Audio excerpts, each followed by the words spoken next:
let's give some quick definitions for these things, bias, prejudice, and bullying. Bullying, I think, is just being mean. Bias is not meaning it. It's some kind of unconscious kind of brain hiccup. But prejudice is actually meaning it. This is a very consciously held prejudice. And so responding to each of these things requires a different response to be effective. Fair enough. Fair enough. All right, let's keep moving on. You talk about there are different parties that are involved in bullying and in bias and prejudice. That all these. It's not just somebody operating in a vacuum. There has to be other people, and one of those parties are observers, right? People that see this happening. And you talk about the upstander. You even told a story of Eileen Lee, a partner at Kleiner Perkins. Can you elaborate on what an upstander is and tell us a little bit about Eileen?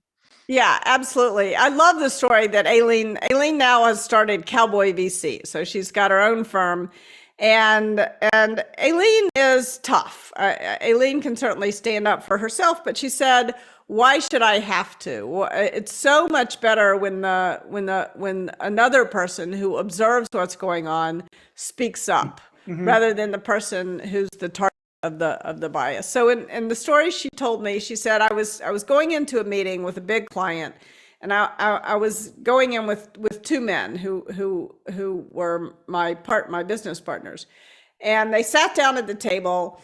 And Aileen, who had the expertise that was going to win her team the deal, sat in the center of the table, and the two guys sat to her left. And then they went on down the table, leaving Aileen dangling by herself. And you're shaking your head. That's often, though, the small way that bias shows up, is just who we decide to sit next to or across from. Sure. So Aileen starts talking, and when the other side has questions, they direct them to the two men, their questions to the two men who are with her. And it happens once, it happens twice, it happened a third time. And finally, the guy to her left stood up and he said, "I think Aileen and I should switch seats." And they did. And that was all it took to totally change the dynamic in the room. The other side kind of realized what they were doing. They changed their behavior. So no big deal, really. So why did he do that? It's worth thinking about it. Part of it is that he liked Aileen and he didn't like seeing her get ignored. But the other reason why he did it is that he just wanted to win the deal, and he knew if they weren't listening to Aileen that they wouldn't win the deal. And so there's sort of an ethical part to this, but there's also a practical part. The reason why we want to disrupt bias of that sort. So would you call that person an upstander? Somebody Yeah. who's like, he's observing that there is clearly bias going on here, and I need to, step up for whatever reasons, right? As some of the reasons that you just explained, but really who kind of like takes a stand against it and changes it.